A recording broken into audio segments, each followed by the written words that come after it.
Okay, let's line up.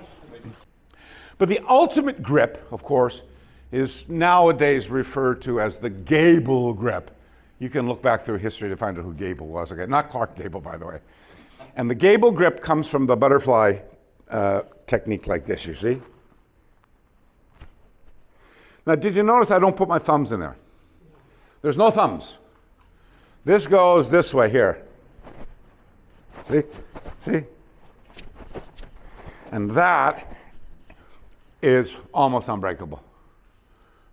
And we're going to depend upon this. And I said there's a fourth one. And the fourth one is like, Jesus, don't hit me, you know. This is a terrible grip to use. You would only ever use this grip once against somebody who knew what they were doing before they broke your fingers, okay? So don't do this. And often, I do a drill where I go, boom, boom, I do these elbows and knee strikes, you know, in a two-person drill. It's great. It's an old Louis Boran combination that I fuse together. And often, by the time you get to the, you know, the tie neck clamp, so to speak, I of course want to do that. You'll see people do this. All James has to do is reach up behind and cover that with one hand and then cover it with the other one. And please be very gentle, James, don't hurt me. Just bow forward, bow. Okay, good, that's good, thank you very much, that's good. Oh, that would be enough to snap those fingers and your wrists as well. So it's, you know, this is much better. So we're gonna be calling on it today. In the two-person warm-up stretching, you're gonna use your S clamps, okay? All right, partner up, grab your fingers in an S clamp. Good. Now what I want you to do is just walk away from each other. Just walk away from each other. Don't let go of your hands. Separate your legs, triple shoulder width apart, and bend over. That's it. And stretch. Now, let me put it this way. If your hands are like this, you're not bent over far enough yet. So your chest wants to be basically parallel with the ground, and your arms should be stretched out as far as possible. Good. Now, this is not a contest to see who can pull each over. That's not nothing to do. This is all about isolating the range of motion and just pulling your muscles.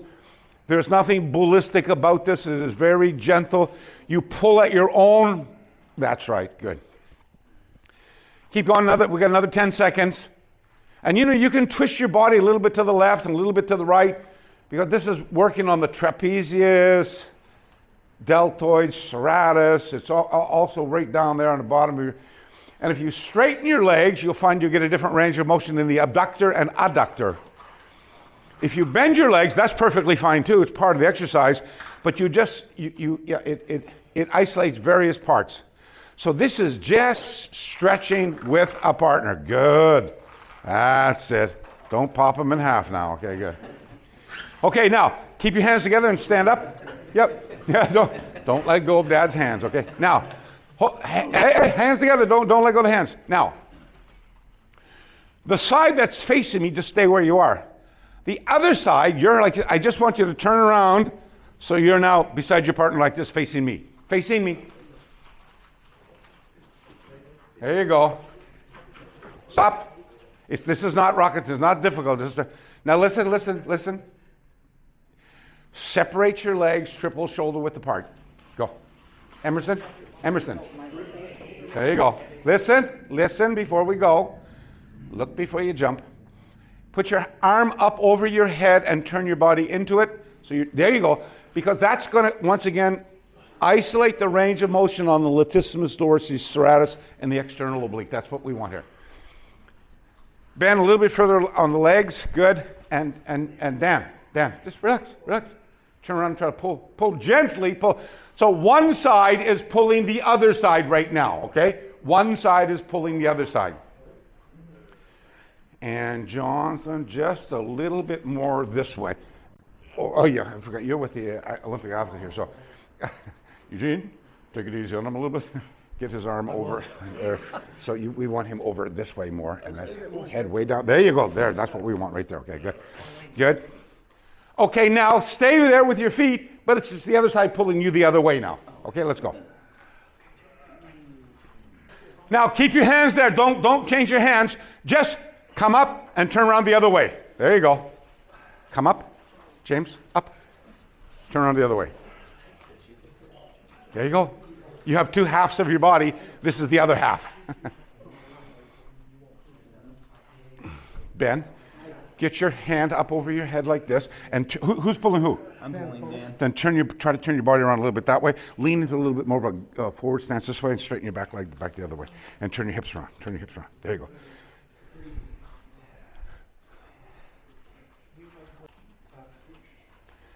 I'm going to extend him out, not pull him down. That's right. If you're going to hold the hands, and you're allowed to let go of the hands here if you want, but I keep it there so that you're no, stop. So if you're pulling him over, you're going to get into a small shikodachi. So there you go. No, that's a kibadachi. Shiko is with your toes open. And so his rear end, so the small of his back is cupping his ass right in there. That's fitting there nice and tight, okay? Now, and all he does, John, just relax. Don't even go there. Okay? And all Eugene's going to do is just going to tilt forward. That's all he's going to do. And the whole purpose of this, relax. The whole purpose of that, stop, come back up. Okay, I got to come back. My deepest apologies. See, I'm so used to dealing with my own students who know what I'm thinking, you know. How dare you not know what I'm thinking? Yeah, we'll get it, but just make the point first. If and when, from now to the tomb, if you ever do anything that's painful, I'm not going to bring up the marriage thing, okay? Is you voice your concerns with your partner. That's too much pain. You're going too hard. You're not going hard enough.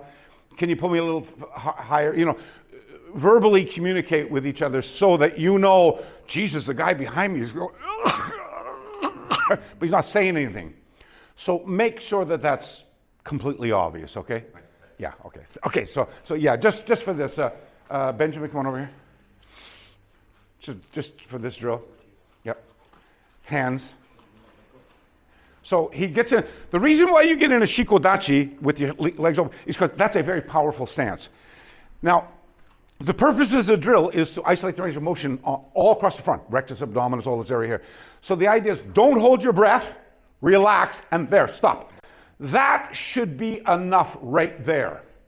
But some people, for example, I know at least if Emerson, for God's sake, is Bruce Lee here, you know, now you could pull him right up on your back. Go, right up. Legs right up off the ground. You guys can wind up like this, and that's perfectly fine too. As long as you're telling your partner, hey, that's good, I'm good. But don't take somebody up there, that's good, thanks guys. Don't take somebody up there who's not prepared to do it. Use the verbal, you know, like the verbal tap. Hey, I'm tapping, let me go, okay? We're gonna do this both ways, okay? Okay, back with your partners again, let's go. Oh, this is a whole, I'll tell you the history of this later, yeah, so. Are we good? Okay, let's go, back to back. Ready? First of all, get your position, shikodachi, and gently get down. Now, just a minute before you get up, he's vertically challenged, obviously, right? I use that as a politically correct term, right? So you're going to get down. You have to either spread your legs out further to get down deeper without stressing yourself. Okay, pull him over. Go. I'm proud of my height.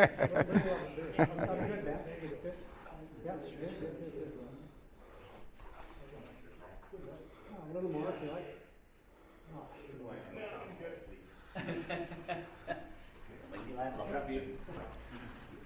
So back to back. You're still back to back.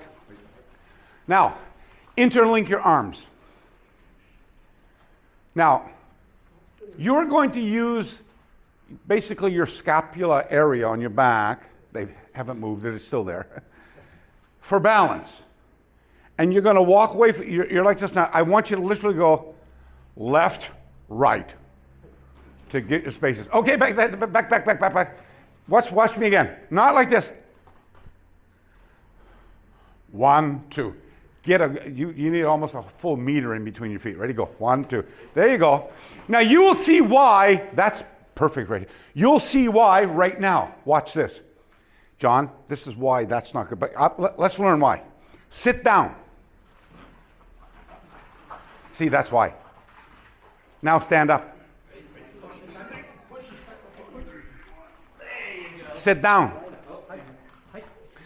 Now, at Sorry, relax. At one point or another, you're going to learn that these little miniature steps you're taking now to accommodate yourself is what I wanted you to do in the first place, so your feet don't have to move anymore.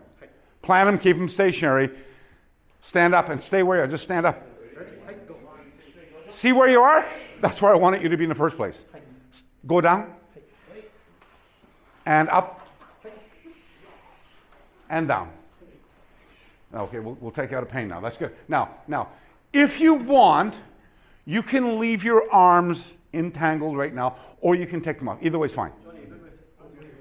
Now listen very carefully to me.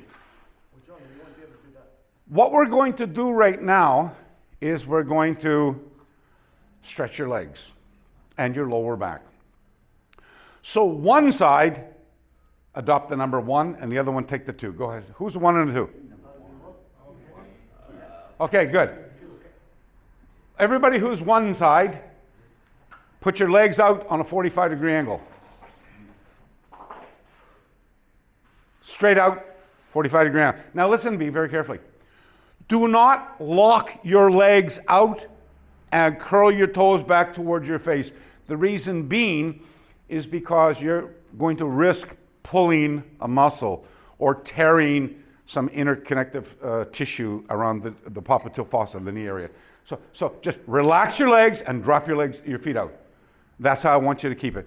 You must verbally correspond with your partner here. It was an option before, here it's not. Your partner now is going to basically reach over with his hands to touch the floor in front of your forehead. That's what he's going to do. So you're going to go, no, no, that's good. I'm good. You don't have to go any further. Or you're going to say, more, okay? So I'll leave that up to you. Ready? Over you go. Hi. Lifting our booty off the ground then? You want to get your hands over there? Yeah, you got to do that. You push with your legs, kick. Okay, that's good. Yeah. You think I invented the word pain, eh? You thought I was all just about pregnancy. A little more, Ben. Okay, that's good.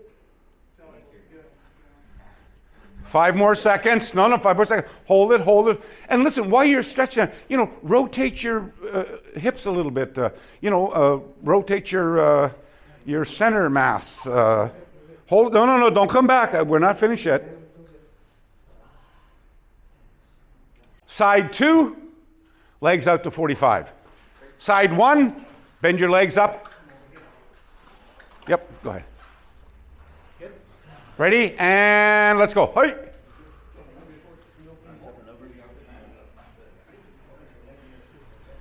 Over you go. You good, Ben? Okay.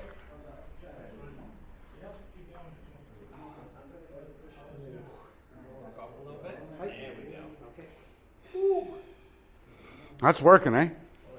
And by the way, this, Vince, this is a great little, if you're tapped for time in a warm-up, and you don't have the opportunity to do something aerobic to get the heart up, and you just want to stretch, and you got a small group, this is perfect. This is perfect. Number 1, I want you to bring your legs together, straight out in front of yourself. Again, don't straighten your legs, let your toes hang out so that your legs slightly bend. You understand why that is, right? You don't want to force that. You want to gently relax it.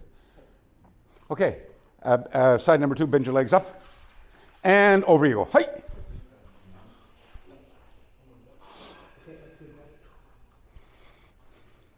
Nice, that's it. Good. Yeah. Oh yeah, this is, have I said this before? Okay. I want you to lock your elbows right now, please. Lock your elbows. No, not you who's being stretched. You grab your ankles and you push your elbows on the inside of your knees. Everybody else, lock. Now you do know what I mean when I say lock your elbows. I don't have to come back again and say lock them again, right? They're going to stay locked. I want now to imagine that your friend is in front of you and they want to put a plate down on top of your stomach. So if your stomach's like that, the plate's going to fall off. So I want your stomach parallel to the ceiling. Everybody got that? That's what you want. Now, everybody else, keep the screaming to the low, okay? Ready? Over you go. Hi.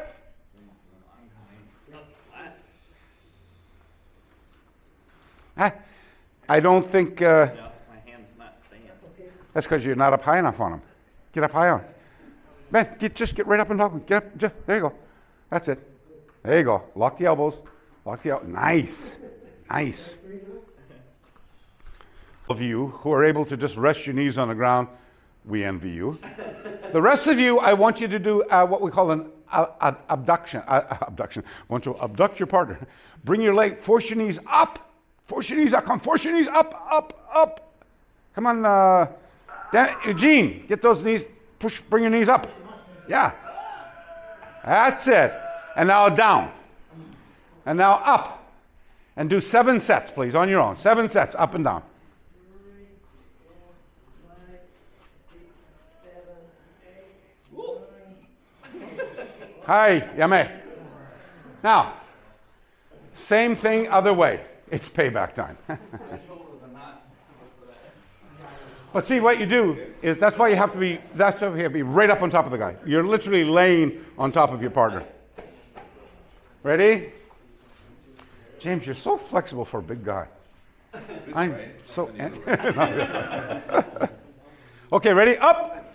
This is the perfect idea of working in harmony with each other. All you're going to do is it's a vertical thrust to stand up again. Ready? On count of 3. 1, 2, hey, up you go. Good. Courtesy to your partner. We are warmed up. Now, obviously, I imparted that exercise to you.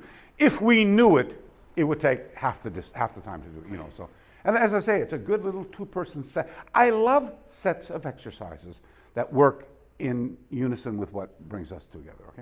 Okay. So James, you're with your partner right now. We're just going to start here. So, there's the orthodox. I'm here. Boom, boom. That's that fucking, orthodox style fighting. But then there's the right side as well, not just for the lefties. We're going to do this. We're going to stand right side forward from here. And we're just going to go shoving and now, sorry. I see this a lot. I see this. We don't do that. I'm not sure even what that is. All things we do have the basis in acts of physical violence, which are habitual in human nature. Don't move. This is a classic. You want to fucking that? It's an attitude. It's a shove. So if he put his hand on me to shove me, I can be shoved. Boom. I can resist against it, or I can be smart. As he shoves, I just turn sideways. So when we lock the hands together, and I'm sure that 99% of you probably I'm just a gas bag getting that out, But it's amazing to see people who don't know this. So I have using muscle for contraction. As he shoves at me, I control the shove with my tricep by contracting. I gently turn my hips out of the way, and then I shove straight back in a straight line. So what you get is this movement like this. And when you get, sorry, come over here. I forgot about the camera. When you get tired of doing that from here, then you want to trade hands. You don't have to say, let's trade hands. He just puts his other palm on the back of his front palm, like this. And I see it, and as he shoves me, I can either step backwards with it, I join my other hand underneath, and we take one hand out, and now we're back on the other side shoving again. You see what I mean? And I can do the same thing. I should, and I trap, and he goes underneath, and you see what I mean? So I don't need to say, let's change. I just work off of the initiative. Once again, this is not to shove the guy into Timbuktu. It comes after. I'm watching you. It is to get that transition happening. He traps. I'm going to step under and move, so I have the trapping going back and forth. Are we good? Right. Let's begin with this.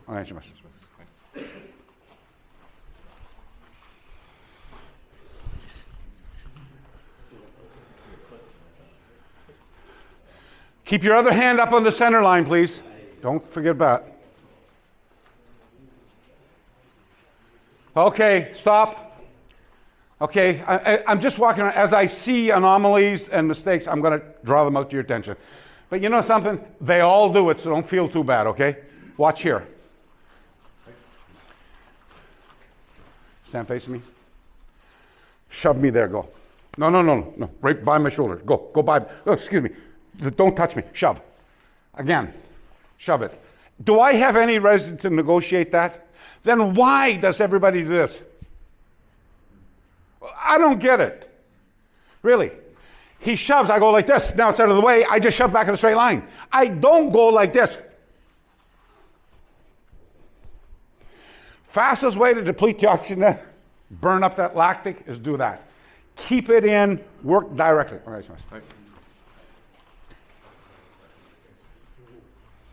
that's it. And it changes the dynamics of everything. 100%. 100%. And keep in mind, it's just a shove. It's not like, oh, going to the ballet tonight. Good, nice. Now try some, when I say try some transitions, don't go so fast you're going to miss the heavenly glory. Keep it tight, put the hand on top and just step forward. Yep, good. That's it, good. Do some more. Do some transitions. People, and keep your, oh, Jesus, just fucking, he's like a hero. He's my hero, man. Oh my God, he's my hero. But keep, not here. So if I'm shoving, and I'm always saying, not here. Because he might try to hit me. I want to come with the other hand, right? Open hand. And remember, this, if I want to use my open, I have to open my hand to use it. Aye. But if my hand's open, there's no problem to close it back. Jeez, I gotta change you guys. I want to put you with somebody who's you're.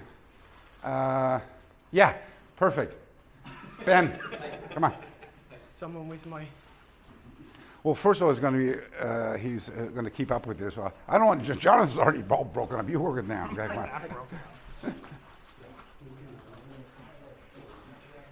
Transitions, get the transitions working. That's the key here. That's the key. Okay, yummy. We're not going to stop from this routine, but we're just going to add a player to the game now. Watch. So we're shoving, and whenever I think it's appropriate, or whenever James thinks it's appropriate, he's going to do this. Now, you usually do it as he shoves, because that's simulating the attack. Don't do anything yet. I'm just going to go like this. Bang, you did something. I want to go like this. Well, look, it's instinctive. Guy throws the punch. It's instinctive to go like that. That's instinct. So what I'm trying to do is I'm trying to control the instinct. Instead of going like that, we've done it a million times, is when he traps my hand and back. I don't want to turn around like that. It's not going to hurt any less, by the way. I can take the shot. Everybody can take a good shot in the face. The nose is different. Say waters up your eyes are very painful, okay? But it's not lethal. When you get tapped on the button, you ever notice in the elevator the one that says B? That's the basement. And that's where you go when you get tagged on the chin. It gives you a little bit of a brainstem twist, affects the sympathetic nervous system, and you're doing, level 2 of since my baby left me, okay? So 1, 2, and watch this now. Again, no windshield wiper, don't need it. My hand can't get to his face, so I need to move his hand out of the way. So all I do is I just move there, it's out of the way. Right there, it's out of the way. I don't need any more. And boom, there's my strike. Okay, so over here, bang, a tap, and I can hammer fist them. I can bitch slap. I can use anything I want on there. Okay, jet, bow. So I go tap, and I'm just going to do the backhand slap, and he catches it. Boom. That's all he does. And now all he's going to do is take that hand and use my hand to trap my own hand. And while it's trapped, he slides his other hand out from underneath and comes back and hits me again.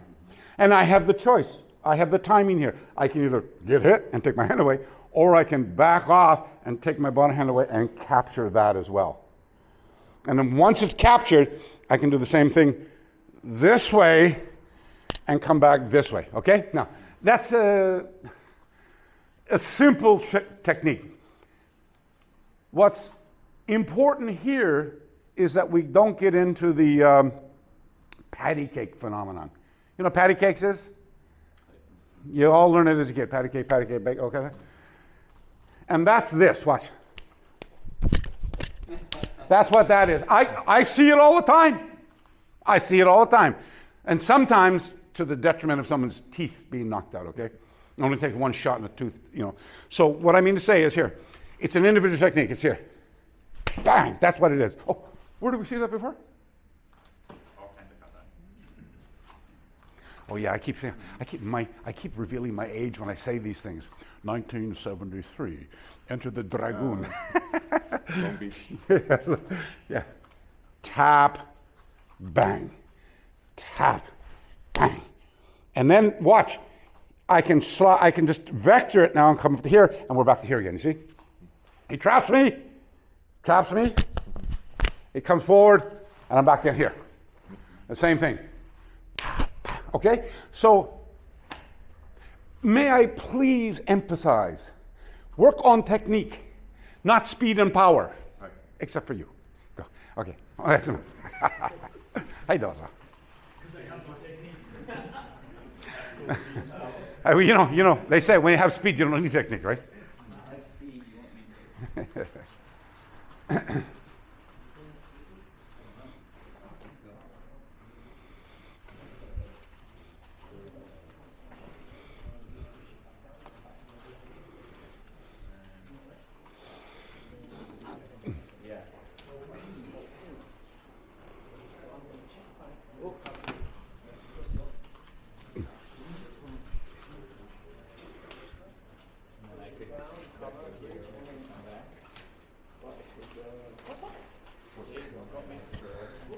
Oh, you even had the Bruce Lee. What the? My uncle used to do it all the time. Yeah, let me get a shot right there. Hold that. Go back to that last second. Yeah, good. But you checked it. You had checked it.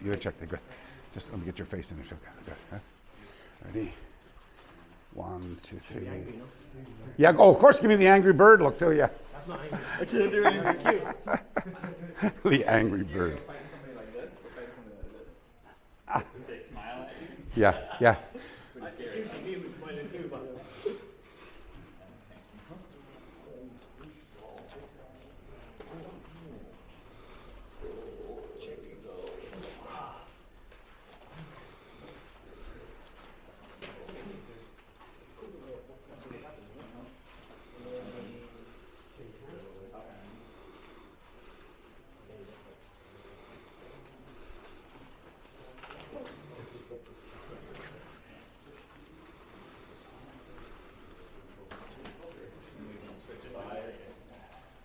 By doing the double pin? Yep.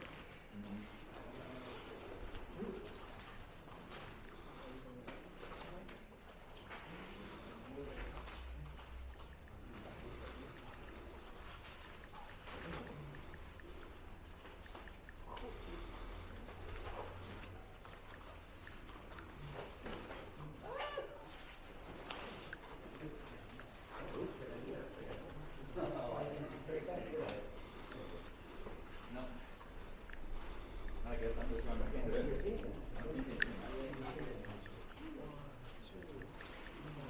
There you go.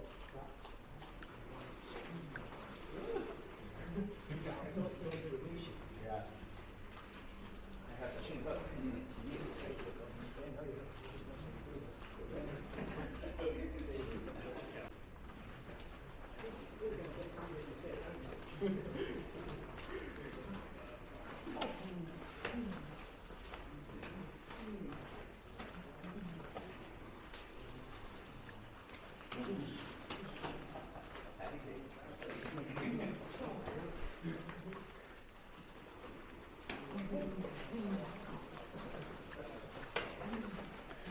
Hi, Yemi. Now, we're just bringing another player to the game. That's all we're doing right now. So we're here. He's done these with me many times before. So we got this. We go here. We got this. Bang. He responds. Bang, bang. I come up. I'm back to here again if I want from here. Okay. Now, all we're going to do And look, it doesn't matter that it's a backhand, but the backhand hinges this way, okay? Doesn't matter if it's the backhand. Or remember yesterday we did the solo drill? I said put the hand out like this, and you go move, trap, and impact. There's you can do it with 2 parts or you can do it with 3 parts, okay? So one part is this is 1, 2, and I hit. And what that does, that keeps us on a perpetual, I'm on the outside, he's on the inside, you see? Or we can do a 3-part. Sorry, here, the back fist. I go like this, 1, 2, and then trap it again, 3, and then strike, 1, 2, 3, strike. You see what I mean? So we stay on the same side for the simplicity of the drill, okay? Now, once again, don't become complacent. I see this a lot too. Watch. 1, 2, 3, 2, 3, 1, 2, 3, 2, 3, 2, 3. See?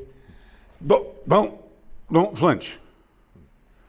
So 1, that's 3, and then it goes 1, 2. Go in. That's a 2. You're traveling again. No. That's what I love about fighting. There is no right or wrong. It's just that does it function or not, you know. I say, you know, I'll talk about the things just recently with some students on a Zoom lesson. They're talking about high kicks. And it's fascinating because the one guy I was talking to is 23 years old. He's Superman, you know.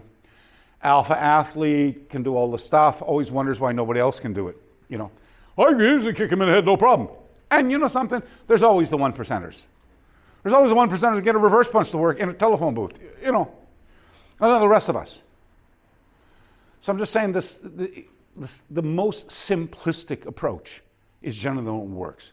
Call it Occam's razor, KISS, whatever acronym you want. That's what works best. So we're just going to do this. I've got my shoving happening. I'm transitioning to both sides. I got the backhand working from here. That's working. And you can do one of them or 1,000 of them. You know, it just depends. What's the class? What's your outcome? What are you seeking to do? Okay. And then from here, I'm going to take it and I'm going to throw the straight punch. So it goes check and stop. And there's no need to travel with it because time is danger here. Okay. He just holds it and he taps on top and boom, he punches back. And I go 1, 2. So I go. It goes. What? Remember, Dan, I don't need anything on the other side of my face. I just want to get out of the face, bridge it, so it doesn't come back into my face, and then attack. So it goes 2, 3, bang. Have we got that? Who needs to see it again? Other side, please. So we've been doing the shove, and we transitioned. I love that. What's he talking about now? Oh, that transition. Change side, change Hey guys, side, yeah. tap. Okay, so I'll transition. Good, okay. So the transition, that's your transition. We've done whatever amount of, by the way, the transition on the back fist, should have done that right, so, is like this. I go here, I backhand, I've got this cupped. I'm never grabbing anything, I'm cupping it, trapping it. I do this. So the only opening is right there. So I do this. I just go 1 here, and then I bump. He's got the hand still there, and I come up on the other side, and I'm there. Okay? Watch the solo representation. That's called single dragon goes out to sea, the Chinese name for here. And I go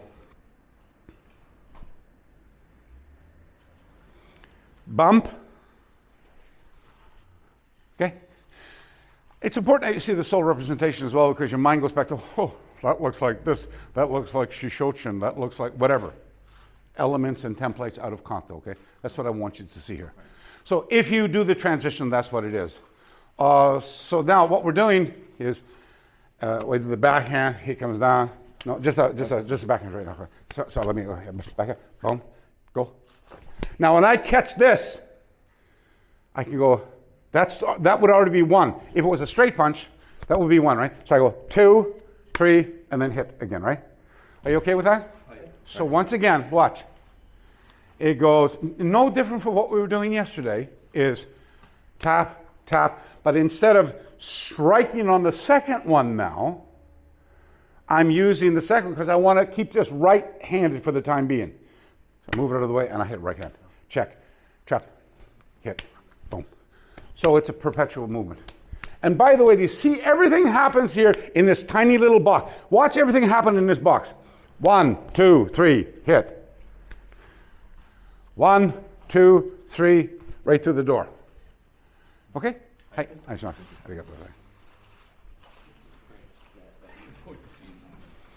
Well, they're doing very well. Yeah.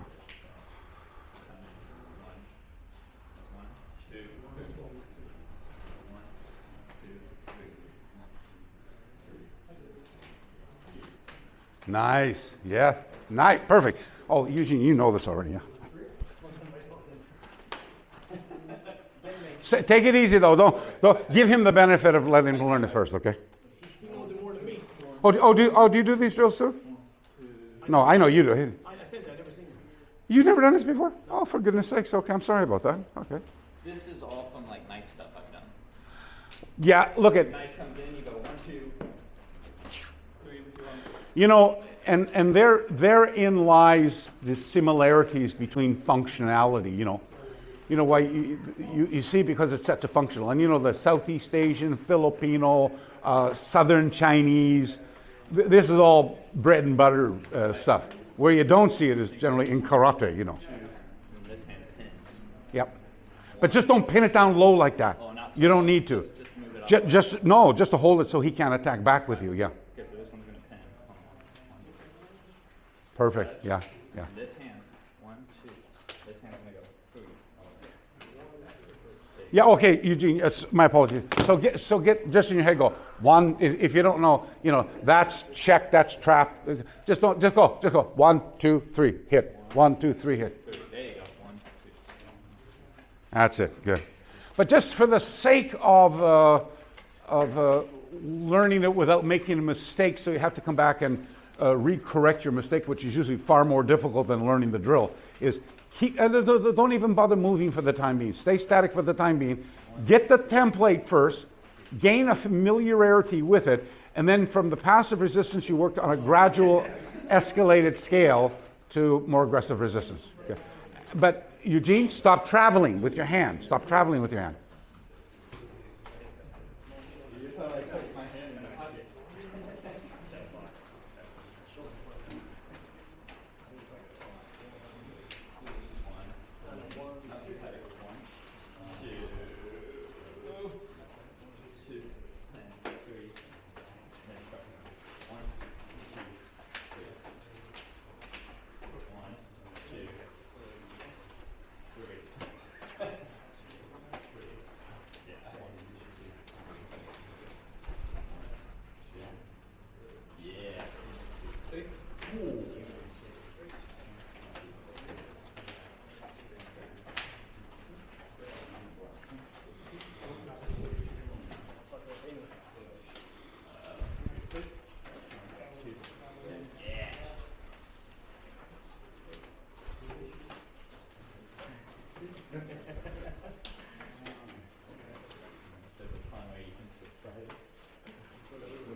Nice, that is so nice. Yeah. It's funny, it takes us to become parents and realize the value of technique over speed, youth and power, right? So, nice. But just don't chamber your hand down here again. Always keep your hands up in front. Okay, Emma. So if you were, say, from a Southeast Asian tradition, Burmese Bando, Muay Boram, Muay Thai, you would be quite familiar with a posture like this, you see? You'd quite familiar. That's a very familiar reception posture and in preparation for impact as well, okay?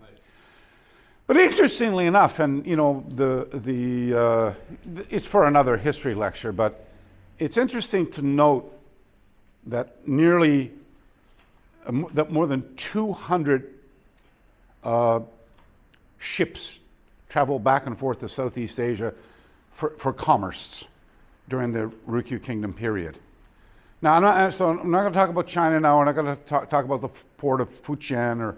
I'm just talking Southeast Asia. Rubies, emeralds, spice, a little bit of hooch, you know, some opium, probably a lot of opium, tea, spice, and they're native fighting tradition there has a very long and interesting history in Burma and Siam. Closed fist impact. They used to call it the Big Nine.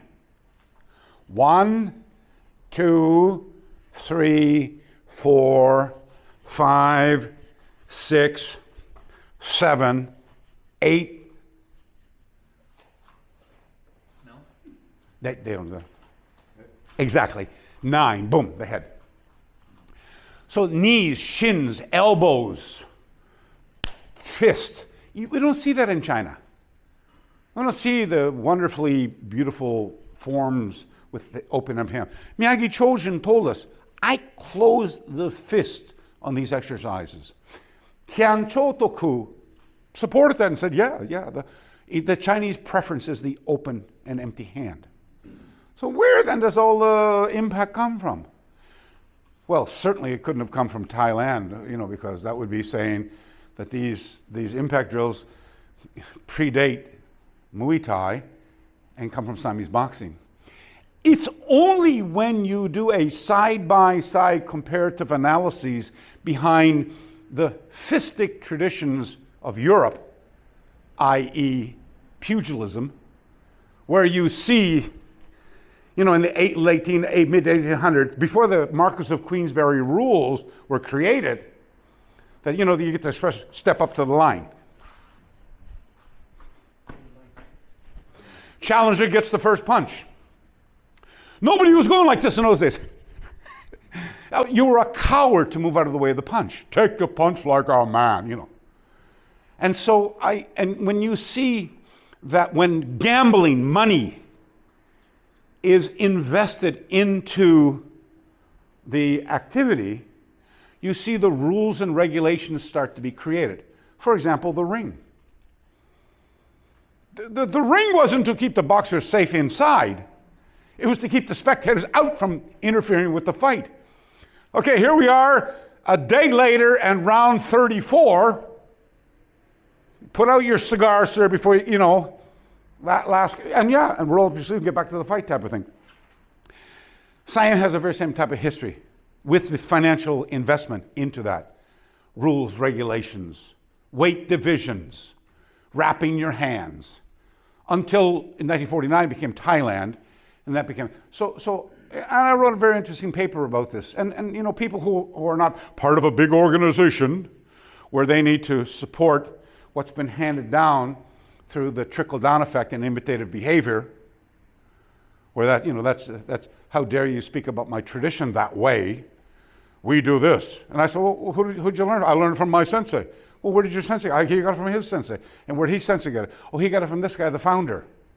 I said, well, isn't that interesting? Because I looked at several other streams and branches that flowed from that thing, and they're doing the same thing differently as well. But they all say it's the original way. And so I see a large difference in cosmetic appearance. And I said, what's the contextual premise? And once the contextual premise is established, that's a bear hug, that you're on the ground, your jacket's been pulled over your head, you have a new set of outcomes.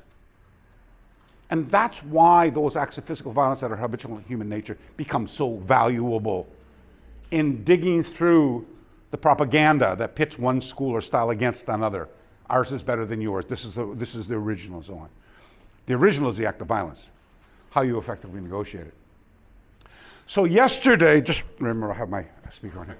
Yesterday we did a little bit of pummeling. There's a lot of it, by the way. The clinch is so valuable.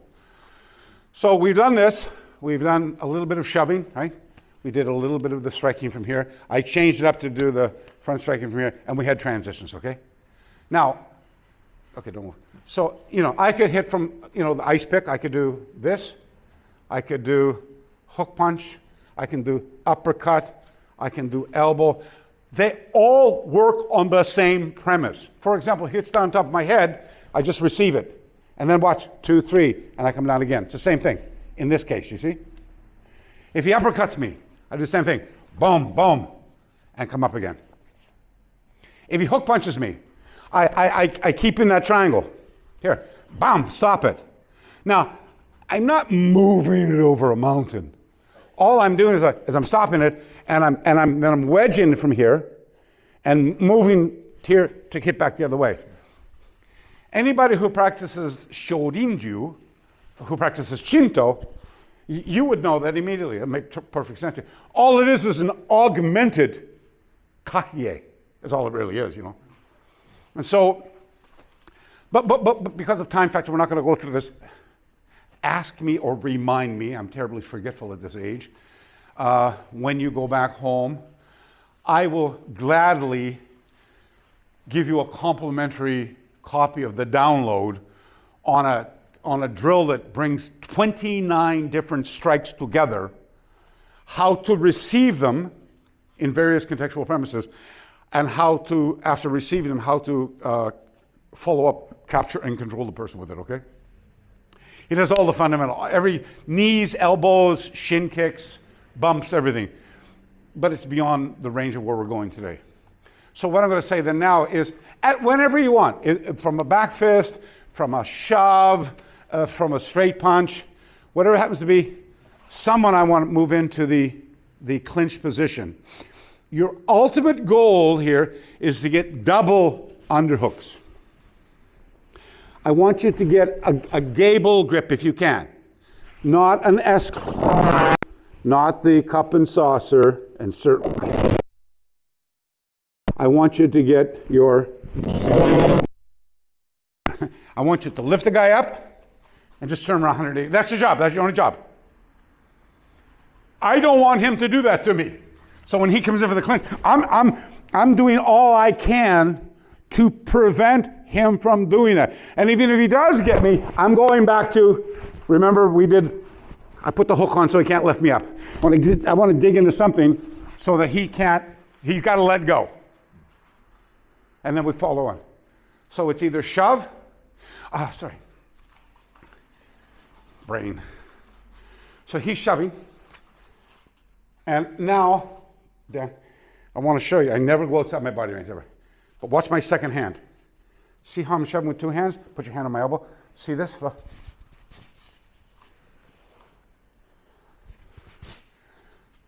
Now watch as he shoves. What? I slide here. I go the other way. Now see shoving. Oops. I just lost my microphone. No, sorry about that. Here we go. Back at the red light came on.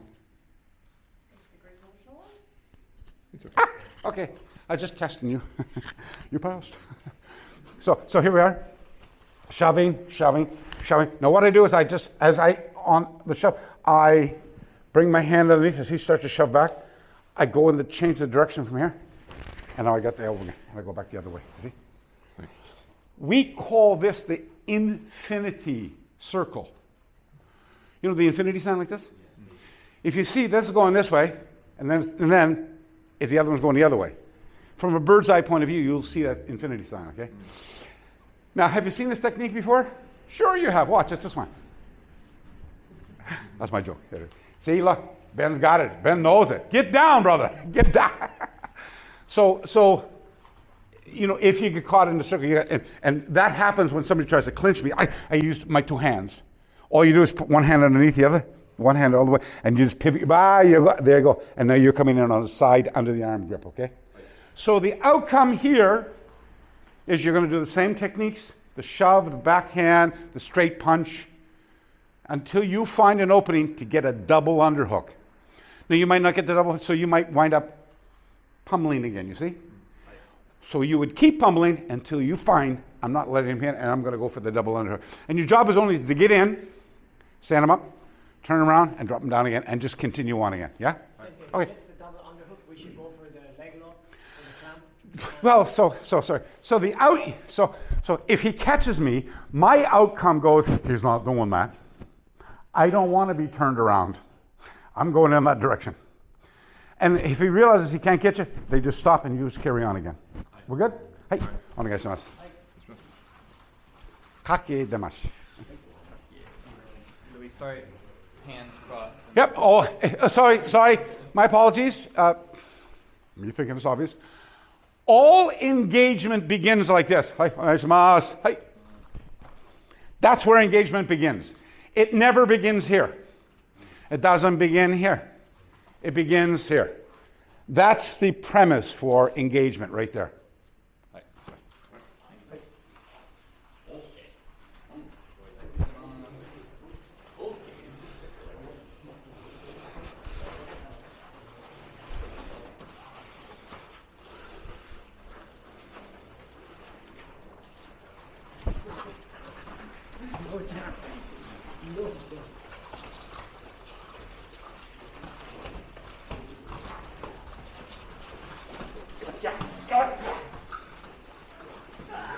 Nice. Good. Ben, you're becoming my favorite guy here. Come on.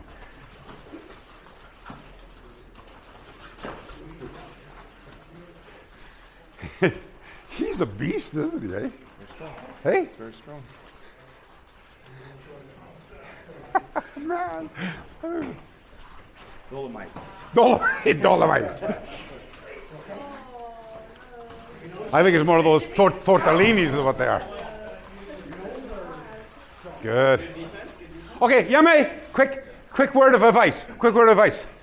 As I watch you guys have fun doing this, I'm always transported to a time when I was first learning them. And I just tell you, my mentality, nobody was going to lift me up, man. Nobody was going to turn me around. And I remember my teacher going, let him pick you up and let him turn you around. I said, why? He goes, because if you don't let it, you won't learn. And I went, oh, okay. Hence the winning and learning part, or the losing, winning and not losing, but learning. And by being picked up and letting the person in, you're discovering what the transaction is in the transition there. And you're going, actually there might even be a benefit to me being lifted up. Then I can put my hook in or I can put my gouge in. Or actually, he's just tied up both of his main weapons. The artillery is gone. He's got his wheels on the wagon though. I'll just wrap a grapevine around that and stick a finger in his eye or something. So there is an advantage to letting him win, And so don't be afraid to do that. And the other thing is, I'll just take a minute because this is so important. I talk you to death here. You hear a lot of analogies. One of the wonderful parts about the individuality or the individualism of what brings us together is we're breaking away from that group mindset where everybody must do this that way in order to get your yellow belt, right? And my sister said, and I love some stories are fantastic. This one is an all-time timeless for me. So when I was training with Sugino Yoshio Sensei in Katori Shinto-ryu on the mainland, okay? Everything we do is in two-person drills, which kind of represents what we're doing here with empty-handed, by the way. It was a big source for my inspiration, incidentally. Anyway, he goes, they use the term play. Like, for example, if you practice Chinese Kung Fu, they don't say, let's train. They go, hey, let's play. Let's play. In Ta Kung Fu Jaya, let's play some Kung Fu.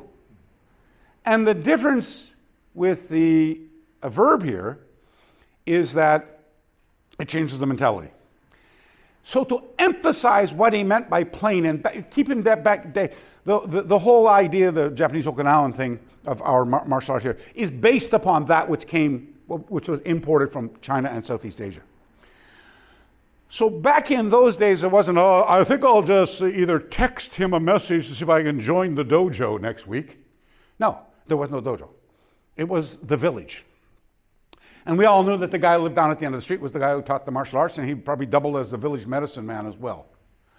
And if you were of good character, you could be accepted to be his one and only student forever, who knows.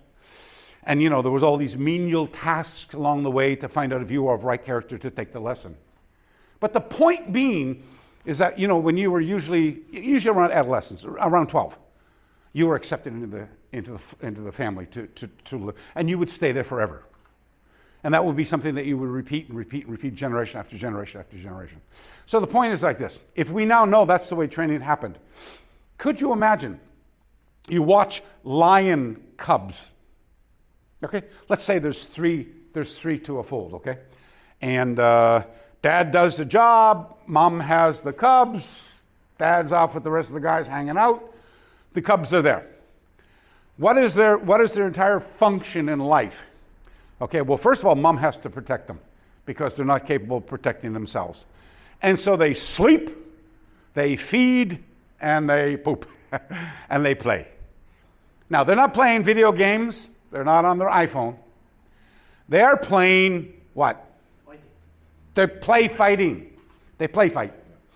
And they keep play fighting with each other as they grow older. And pretty soon that play fighting, rolling down, scratching, biting, chasing, leaping on top, it's limited to what the repertoire is not very big.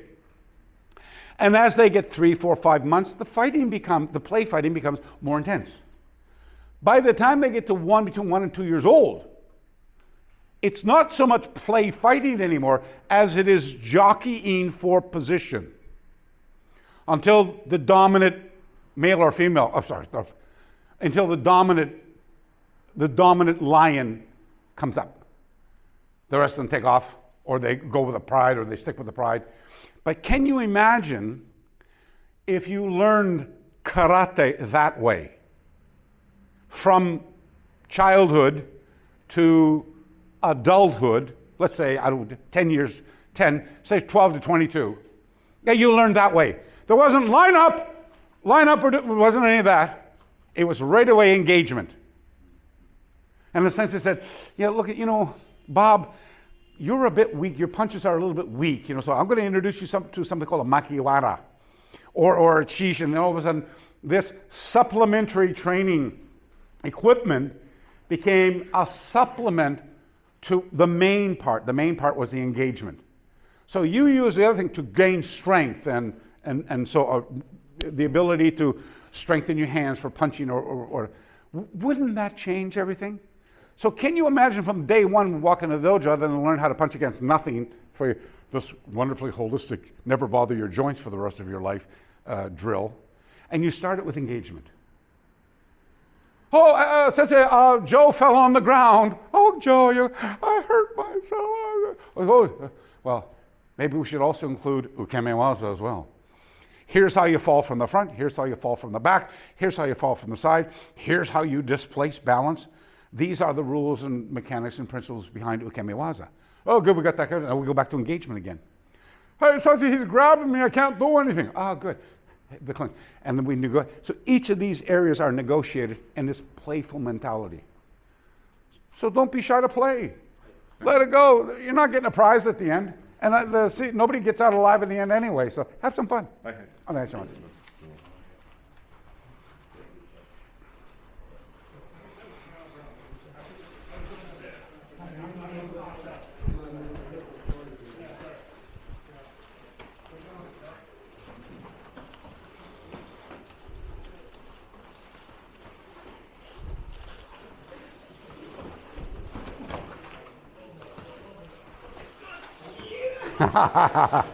Watch the windows. You get both of them.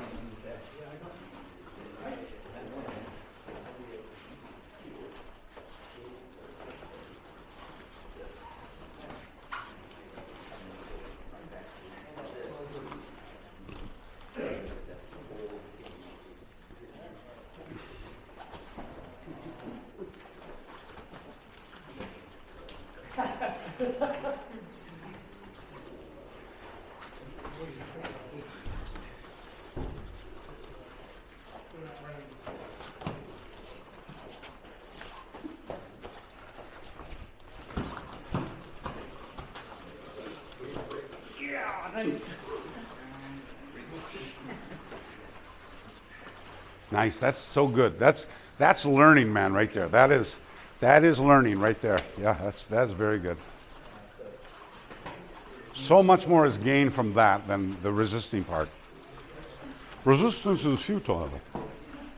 Come on, John, give it to him. Don't let him do that to you. He's from Goju-Ryu. Get him.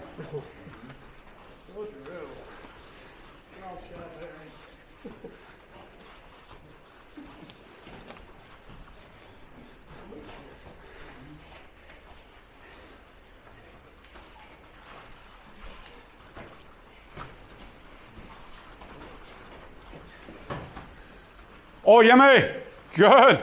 I am so happy to see that. Okay. What happens when you fall down on the ground? That's right. Down on the ground, please. Lay on your back. There's 3 positions on the ground. There's being on your back. There's being on your front, which is somebody taking you back. And there's on your side. That's it. Now, there's other semi-positions like you're kneeling down or stuff. Are you okay? Yeah. Yeah, you sure? It was a little. Okay. So,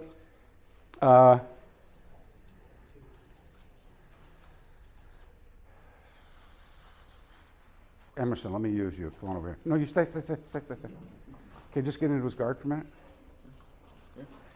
Oh, okay, mount will do. That's okay. So, sorry, it's terminology. Don't worry. No, that's okay. I'll work with anything. Doesn't matter. Okay, good.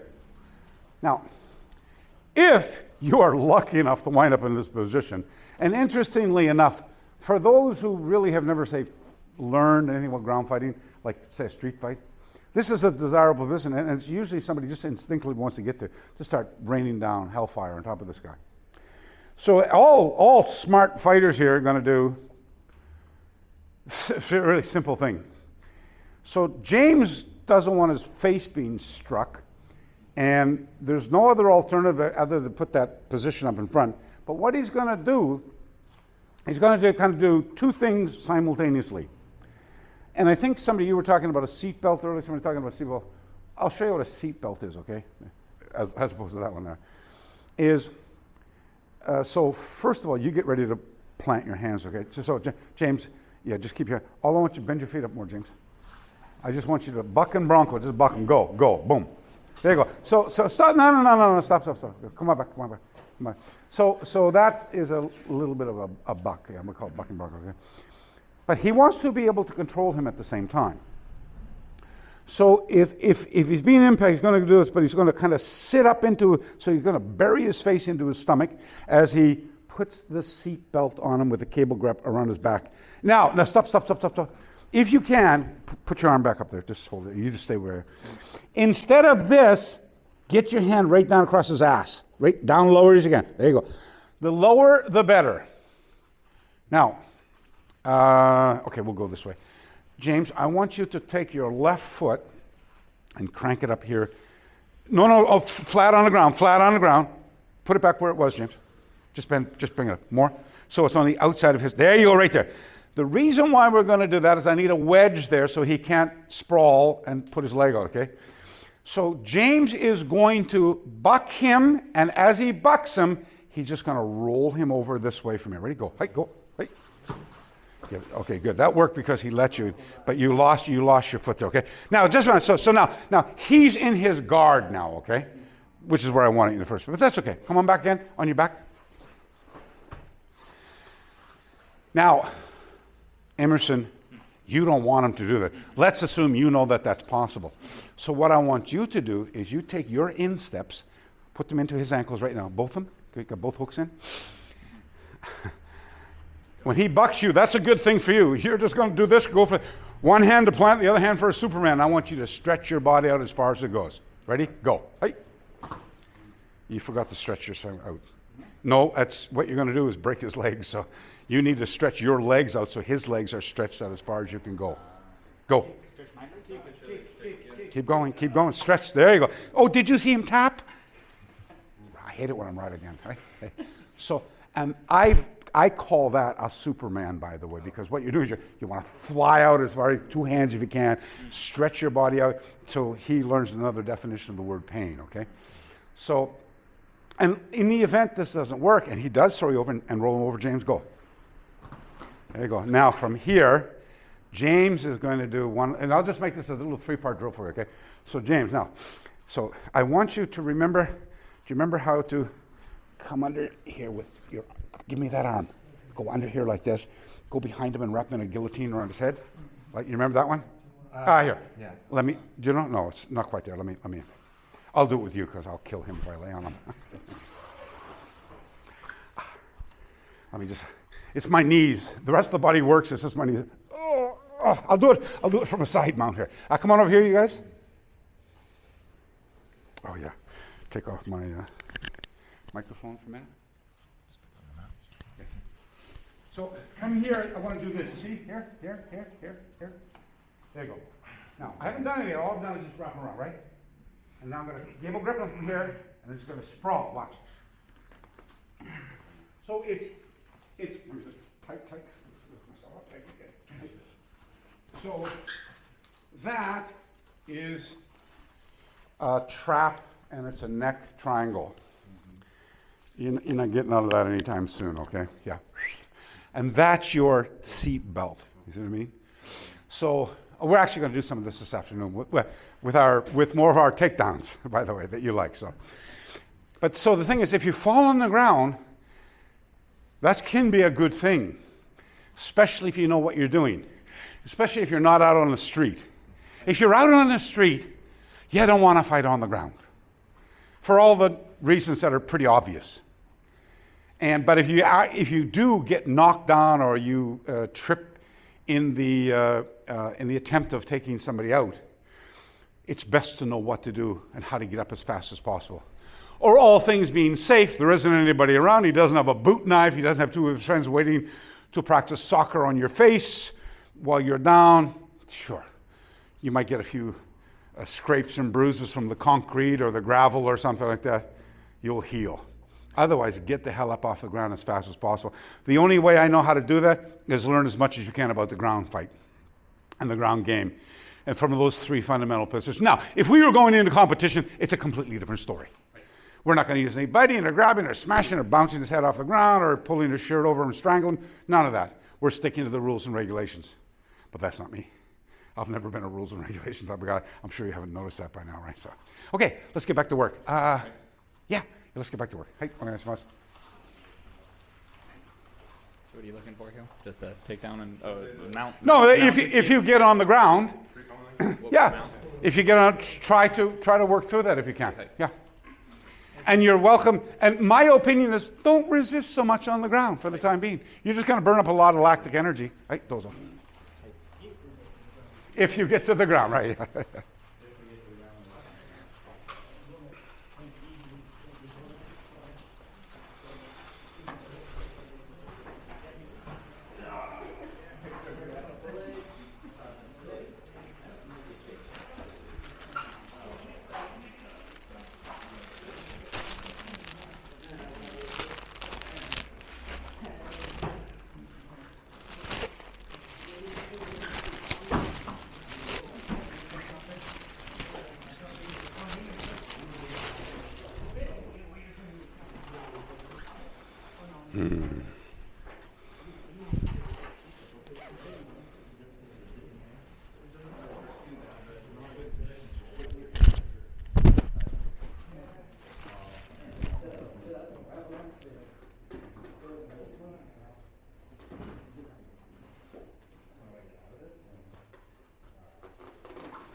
I tried it on and he was pissed. That's a double XL. But I think it's a Japanese double XL. You stay right, you have a beautiful position. So, you stay there, and what I want you to do is come up and grab his legs like that. Go. There you go. Now, you turn him over. Oh, James, you already know the good. That's it. Now you got a Boston crab, man. Now he's the one complaining, right? Every position. You just got to think about it, you know what I mean? And the more times we do this, the more lessons you contract. And all of a sudden, Okinawan Sumo. You see why I never want to use Okinawan Sumo, because that's not part of Okinawan Sumo, you know. Oh, gosh. We should do a multiple choking drill before we quit, right?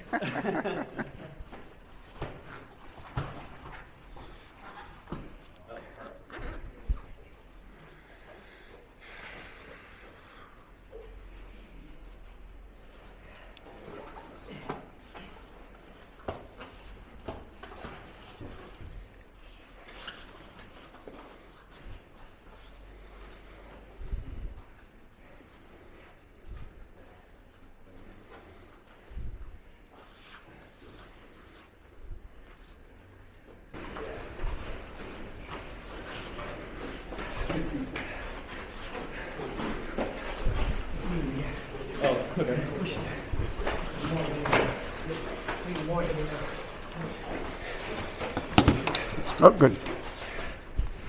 Maybe I rubbed Okay, yummy. Okay. And how much fun is this type of stuff, right? I mean, you know, in addition to it being just a great workout, it's a lot of fun. You know, it's a lot of fun, and. I'm not disrespecting any other traditions at all. We're all brothers and cousins and all that type of stuff.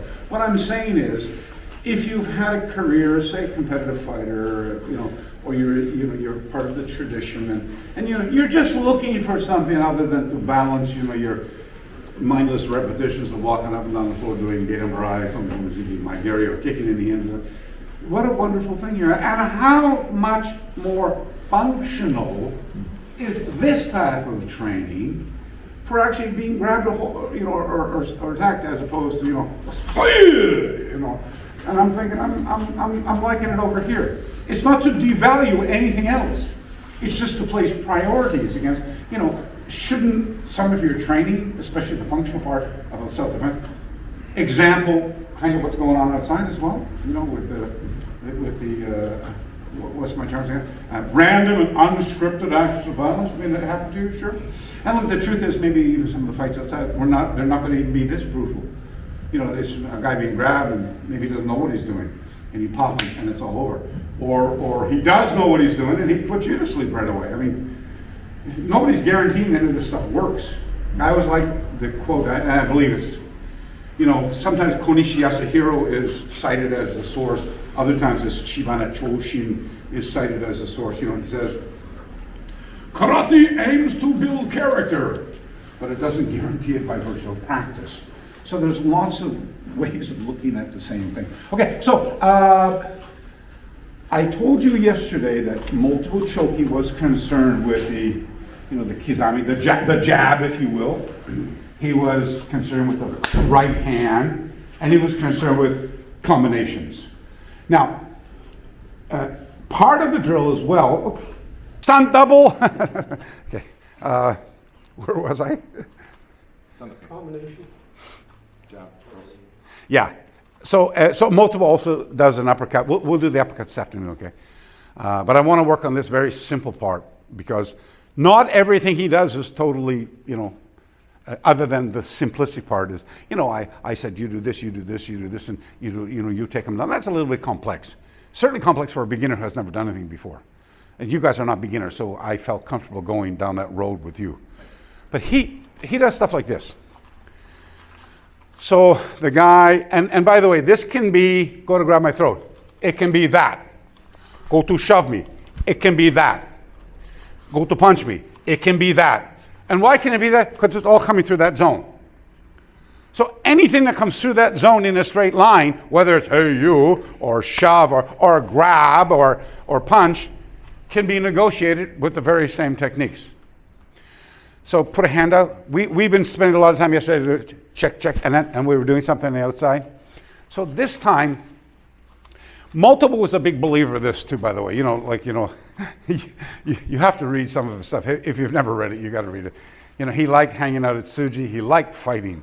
And he said it was perfectly okay to hit a guy first because it would end an onslaught before it started. Okay. So that idea of going, hey, pal, you know, and the guy goes to knock my hand out of the way, and boom, you get. So I call that a fence. This is a fence. Get beyond the fence, you're going to run into Big Mama, okay? So that's what he's doing. He's using the left hand to distance me so he can throw the right hand. That's what this is. And Multiple says this: you check, you bridge to the outside, you hold the hand. So if he goes to punch, you're controlling him. And then he said, you do this. You just step on the knee. That's all you do. You know, it depends on your guy. You can side kick it, you can stomp it. What you don't want to do is turn it into that. He's planted on the ground. I step on the knee joint and I push it that way. So I'm going to let go of your hand, but watch. If I don't let go of his hand, I step down on that, there's a very good chance that he's not going to be walking on the leg for a little bit, okay? So that's all. He comes out with it. I just, boom, off to the side. It goes check, bridge, slam. And the slam, and the grab, the hikite. So that's the check, that's the bridge, and the bridge, sorry for you Goju guys. That's this, watch. I'll try to. That's all this is. But it's done in a shapeless manner. It's done this way. See? And then, bang, step to the knee. Are we good? And if you're going to take the guy down, just say, okay, you'll feel, okay, and down, till you feel, see? And just let off on him, okay? Good? Hey, nice. That's his number 9, by the way.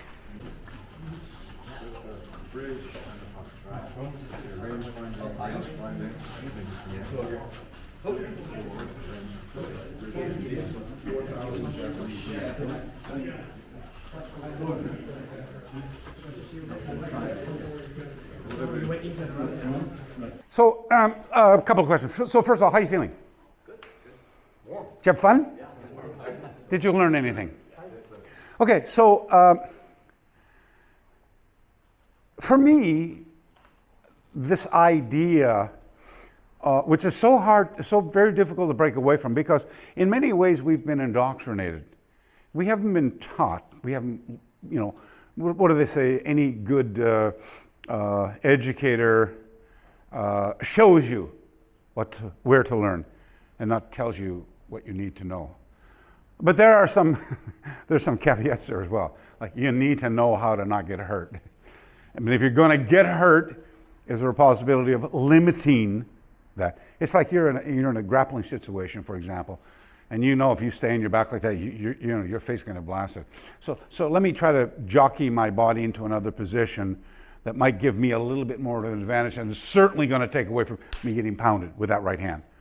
So all roads are going to lead to let's defang the snake.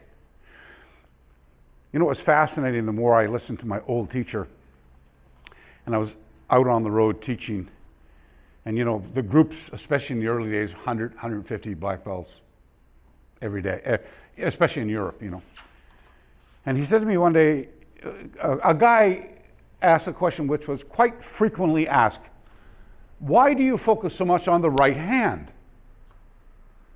Now, how I grew up, where I grew up, and what I was doing, there was a lot of violence. There was a lot of social animosity of that era. He fought a lot. And then as a kid, I was working in, on the door, we called them bouncers in those days, So I think they've changed the name now comfortably to security, And so I experienced a lot of physical violence, and and I enjoyed contact sports. So it wasn't something I wasn't unfamiliar with. But Kinshasa Sensei said to me, he said, when you're in a group, he said, just ask, would all the right-handed people put up your hands? Go ahead. If you're right-handed, put your hand up. Go ahead. So everybody in this class is right-handed except for, of course, John. We're not talking to you. Well, I apologize for the hematomas, by the way. So, hey, Mom, look at the hematoma. But anyway, it was for me, because he wasn't saying to me, almost everybody's right-handed. He wasn't saying that. He was saying, ask for yourself.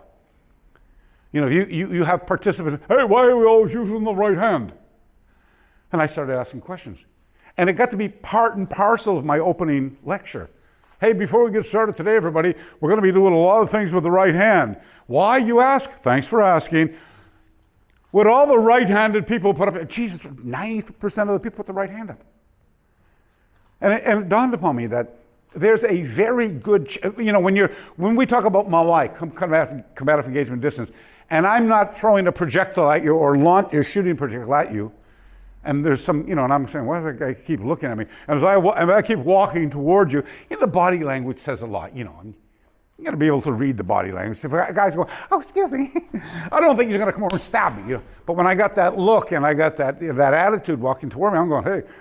And the closer he gets to me, and when he gets to kicking, but it's instinctive. When someone comes to within kicking distance, that's when you cut down the angle of the entry into the basketball or the soccer net, so you play on one-on-one, And, I don't want the family jewels here to be hurt, so I'm going to cut down that angle and I'm going to stand sideways. And if he comes through kicking distance without kicking, he's now walking into punching distance, both ways, by the way. And that's reason for me to go, hey, how you doing? And that's reason enough for my fence around my property to come up and say, hey, but it doesn't go, hey, because it could be harmless. Hey, you're my old teacher friend. And so that triangle, well, the same one I see in my Kant as well, Southeast Asia, Japanese, variation on a common theme, comes here. That's the fence, that's the surprise at the end. But if he comes through punching distance and doesn't punch, he's entering now into trapping and grappling distance. So those are all things that am I prepared to deal with that? And how am I going to deal with that? And so it opens up the door for looking at a part of our practice which we don't use very much. And I said that sometimes it never goes beyond a clinch because it doesn't have, because when you get clinched, the person hammering you or hitting you or stabbing you or something, that's it. It doesn't matter that you then fall to the ground. So the clinch work is so vital, and it's a lot of fun. And like we showed you yesterday, especially if it's parents working with their children, you can make it into a game, and they can play it, and they can learn these skills as they're continuing to grow up. So anyway, this afternoon we've got 5 multiple drills left to do. I want to contrast those with what we found in the 1932 work by Kancho Toku as well. Everybody and his brother is cross-training today. A no-no in my era. In fact, you would be, severely reprimanded in the dojo for going to someone else's school, if not kicked out and ostracized on top of that. Or if you had a reputation for, he's at this school, he's at that school, you would not be, doors of opportunity would be closed to you elsewhere.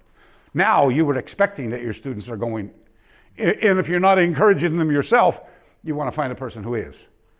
The more you learn about something, the deeper you grow yourself. And in my opinion, all roads lead to the same acts of physical violence. Sooner or later, somebody's going to say, is that against somebody grabbing you? And remember yesterday in the opening lecture, I said everything's got to do with 2 things. Percussive impact, pick your weapon, fist, pick any of the 9, or the bump, or seize. So joint manipulation, limb entanglement, blood and air deprivation, fighting the ground, escapes and counters, digging into the cavity, they all have to do with seizing. The contraction of muscle.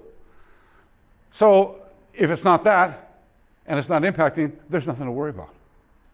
Except for, I could think green, tip of tongue on the roof, genie, knock you out without touching you. I don't think too many people are too concerned with that these days. So these are primary and functional application practices, supported by supplementary training. It's aerobic or it's anaerobic. You've got your weights, your jars. Now, if karate was invented in the 21st century, we probably wouldn't be using those. Those reflect a cultural part of the heritage of this art. And for those of us who believe, as I'm sure many of us do, that the art is in many ways a microcosm of the culture from which it comes, it reflects the behavior, the customs, the rituals, the protocols. And it's all wrapped up in this tradition, which we call karate. We see this. But if you go to the mainland, for example, you go to JK, or you don't see that type of stuff there. Very rarely would you even see a makiwara, for example, And if you saw a makiwara, somebody say, you're old school.